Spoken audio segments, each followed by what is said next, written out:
it is Brandon Foster, confidence coach, next level mindset expert, here to help you achieve your goals, dreams, and aspirations in your business. And today I have an amazing, badass business owner with me, the incredible Kerry SLAYED, and she's here to share her experience working with me forever. I say that really. Yeah. It's for Born to Slay, but full disclosure and transparency, we were working together before Born to Slay. We were just doing like a one-on-one session. So why don't you tell everybody what you do and where you're from? We'll start there. Sure. Yeah. So I am living in Orlando, Florida area. So you can tell I've got a little bit of a, Disney mini ears obsession going on. That's just part of them, but it feeds me, makes me happy. It brings me joy.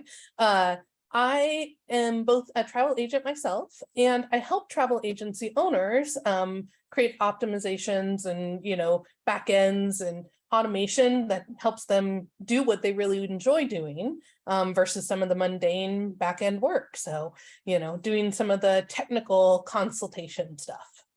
Yeah. Yes, we call you optimization queen is what we call you, the optimization queen. Absolutely. So why don't you tell everybody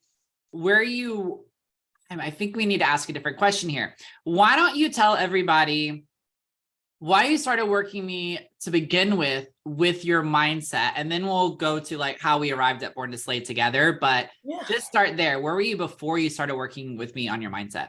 I was in a really hard place. So my background is actually with tech. I've worked with telecommunications and big software companies, Forbes, 550, like the big guys. And I stepped away from that work. And my kids were, starting to get into the elementary school age. We picked up our whole lives and moved down here to Florida, in the early 2020s. And I just was in a really bad space. I was like feeling like I had no purpose, no value. And the purpose that I had with my children was being overwrought with some of these feelings of, kind of rudderlessness, like I had no direction kind of feeling. And so when I first came to you, I think one of the things that I said on our first call was like, I'm a bad mom. And, like just kind of broke down in that way. But there was a lot more going on really, as we started to unpack things. It wasn't just about, kind of the mom mentality or anything like that. And I had very much kind of bought into this idea that if I was excelling in one area of life, I was failing in another. And just like a lot of those kind of lies that, I think you've brought to light in my mind as truly lies. So I love that. So before you started Born to Slay, what was the result? We're just going to call this pre-work. We did pre-work before doing Born to Slay. What was the result of the pre-work before joining Born to Slay? So, I mean, a lot of the work that we did really got me to a good place of kind of where I felt comfortable, with living the life that I was living. Like, I felt very comfortable. I felt very secure. I felt, good, right? I mean, I felt like I was being a good mom. I was participating. I was doing all of those things. But I think going in, and one of the things I think will be your next question, but what pushed me into actually doing like Born to Slay and what took that to the next level was I was ready to go to that next level. I was done feeling comfortable and knew that there was still a lot of more work that I needed to do. That's why we call it next level mindset, next level co-creation, next level results, right, Boo? Exactly. It's like you had that foundational work done and you were ready, and it's like, let's go to the next level. So why don't you tell everybody, because you answered my next question, which was what led you to do Born to Slay. Why don't you tell everybody what has been the results and the impact on your life and your businesses from doing Born to Slay? Well, I think you alluded to one of them there with businesses. When I came into Born to Slay, I was very much just focused on like, let's just figure out this travel agency thing, let's do all of that. which I still have and I still love and still very much do. But when I was on my Born to Slay journey, and kind of early on, you were really pushing me to say, there's something more there, Kerry. There's, dig a little deeper. You got to figure this out. And on that journey, I really was like, okay, there's a lot more I can offer still in my technical capabilities and all of that. And that started me down the route of opening that second business, of doing more of the tech consulting and, all of that work. And so, that was a very tangible, I think, difference that came out of Born to Slay. But honestly, in the intangible way, and again, I think some of the pre-work, we did some of this work around forgiveness and all of that. You pushing me to like, no, do it again. You can just do it again, right? Like there were still some things there where I was like, I wasn't truly forgiving and really making that internalization of what that meant, right? Like I went through the motions and I certainly did a lot of that work at the beginning, but there were still layers to unpack there that, I think opened my eyes to all of the new opportunities in front of me, not only in that second business, but in being a mom, right? In like how I can help guide my kids as we get to like those middle school age times, and all the things that come along with that. So I love it. How would you describe the core curriculum as someone who has taken some of my other courses too? How would you describe the core curriculum in Born to Slay? I would take it as like the worksheets and kind of the guidance you give in that is it feels hands-on. Even though, a lot of it is pre-recorded or a lot of it is worksheet and homework and stuff like that, it still feels very hands-on. Which, a lot of your other courses have components of that, but I think Born to Slay, you just feel that throughout the whole thing, that you really took a concerted effort, I think, in making sure that you were holding hands and making yourself available and doing that work throughout the whole of that course. And there were times where I listened, just because I drive around and I drive my kids around to all the activities and everything, I had saved the site and would log in before I picked up my kids or before, as I was headed out to go pick them up, and would almost use it as a bit of a podcast component of things, right? And I'd listen to you on the drive. And I think it serves itself well to do that because you gave kind of the homework, you do have the handouts associated. So it wasn't like I was like, oh crap, I got to pull over and write something down.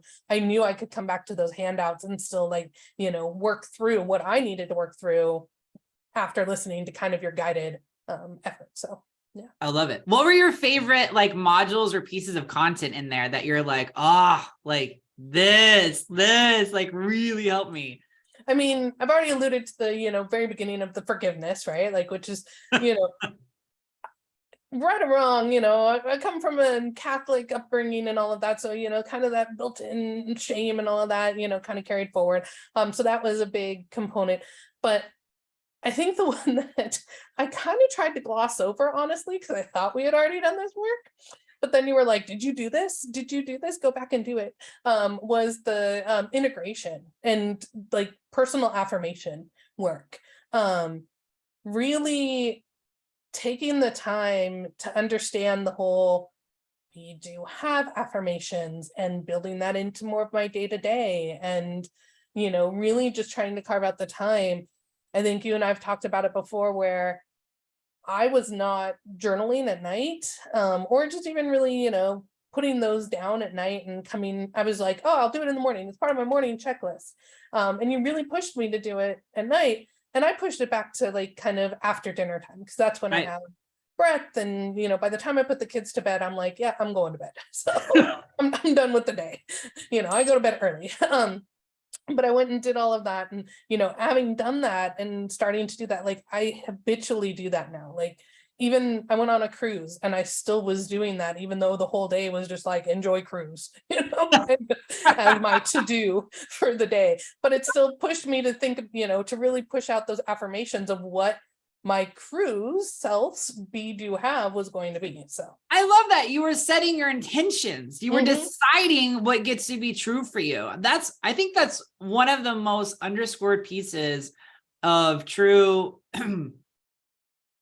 pieces of changing our life, is setting the intentions. Like, I get to be blessed. I get to be abundant. I get to have an amazing cruise. I get to have awesome clients. Like, I get to like deciding internally first, and then trusting that God has your back and is going to show you the way. I think that's really powerful. I love that you said that. So how would you describe the secret sauce of one-on-one sessions for people? Because there's so many people.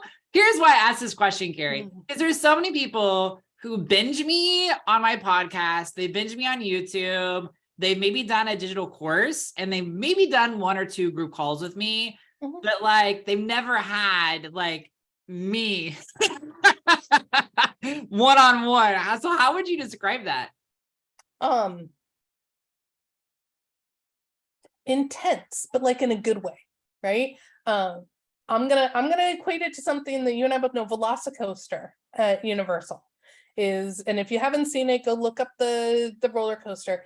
And I get on the first time with my friend, and I'm like excited, really like excited, right? And there's an excitement of, you know, having Brandon at your disposal and getting all this goodness kind of focused in on me, right? Like, you getting that chance and me getting that chance was just really exciting. And then you put down the lap bar and you realize it's a roller coaster that goes upside down, and it's a lap bar, and you're like, oh shit. And then the attendant walks away, and you're like, well, I guess I'm doing this. And like, getting into it, right? You know, you get that feeling of adrenaline, and there's that top hat, and you get the emotion and all of that. That's what I feel like. I feel like you take me on an emotional roller coaster, but at the end, when you come back and you pull into that station, there's such a sense of accomplishment in my mind, right? Whether I walk away from a session with you, you know, having cried, which I'm a crier, so I do it a lot. Brandon gets to see that, a really red face. But or whether I walk away, you know, and I've gotten to that uplift point. Either way, when I take a breath after our sessions, it's such a space of like almost healing cleanliness, right? It's what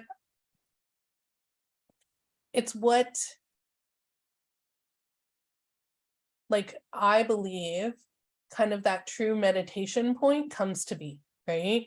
Where you get that clarity, you get that little breath, you get that. And I did join your group calls, right? And I've been, you know, following you, and I listen to your podcast and all of that. And there's good nuggets that I get out of that too, right? Like, don't get me wrong, like, Brandon is good all over.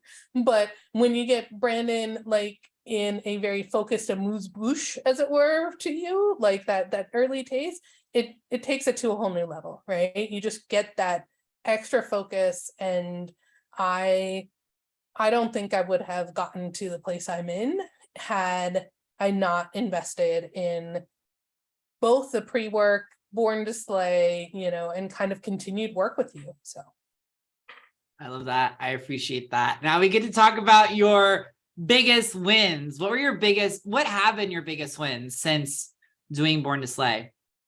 Well, let's see. I started a new business. I've made some key decisions about my children's education, and kind of that I've gotten to a place where asking questions to God and guidance and all of that has become kind of second nature to me, right? Like, I don't carry the burden of doing it all, right? I know that there's a bigger force than me that can guide me, that I have the ability to ask those questions of, whereas before I was very much felt alone, right? And I don't anymore.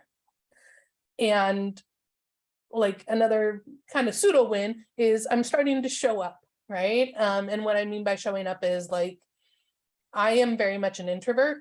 I may not seem it right now. I can turn on, and I'm very excitable. but I'm very much an introvert where I feel like I get my energy when I'm alone and when I can kind of focus. That said, I was getting to the point where that loneliness, the aloneness, and the introversion was a hindrance, right? And, you know, even years after we were forced into aloneness, like that was still really impacting me. And now, like, I see myself showing up for other people. I feel like the service and the purpose that I have is in alignment with who I need to be and who I was created to be. And so, like, in such a bigger way, that is a huge win, irrespective of all these other tangible things that I got out of Born to Slay. But like that coming into each day, kind of going, okay, this is what my intention is for the day, and this aligns to my overall purpose and who I want to be and who I am in this way. That's huge. That's what makes you unstoppable. Like when you're stepping into your purpose, you're like the divine calling that you have, and you're doing that, like you can't help but be supported. Like it's impossible not to be supported. That's huge. And asking questions, key to not being overwhelmed all the time. Yes. Oh my gosh, yes. And I will say I fought that. I don't know if you remember how much I fought, like just ask, not only like the journaling side of things, but like asking questions, right? And I'm like, just tell me the answer. Like, you know it, like, okay. Or you'd be like, well, ask yourself this and really just, listen. And I'm like, no, and my brain just says this, so I'm just gonna go do this, right? So it was quite a journey for me to get through that component of things, but now, I very much I take the time and I'm like, okay, take a breath, ask the question, right? Ask the question, go to sleep, so. I love it because I don't know what God's put in your heart, just like I tell everybody else, like your significant other doesn't know either. So what would you tell someone, Kerry, who is on the fence, who is, they like see the velocicoaster, I guess, we're going to stick with that analogy. Sure. And they're like, I don't know, like that's a financial investment, it's a time investment, and like, I don't know if I want to ride that.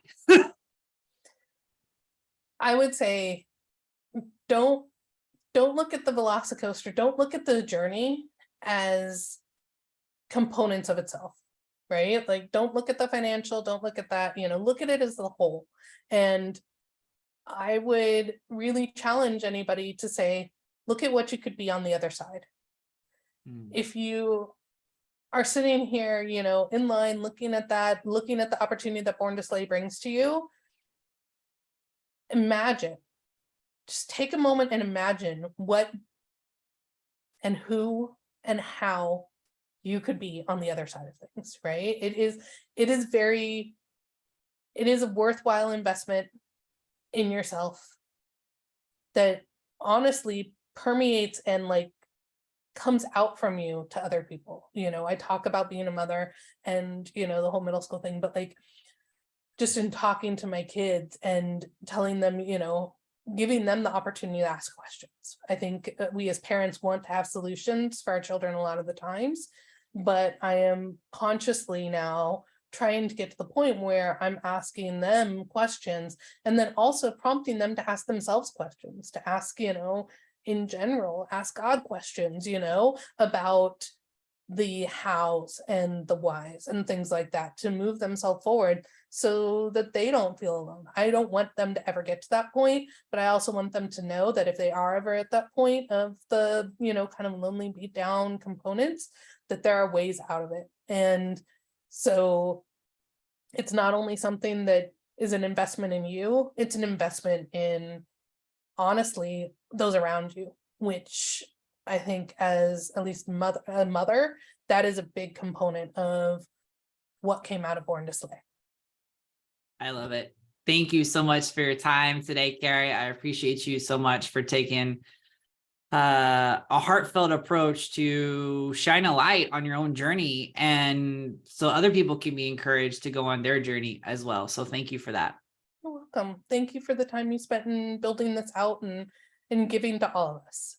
Absolutely. All right, Boo. I love you. And I love all of you out there too. I'll talk to you later.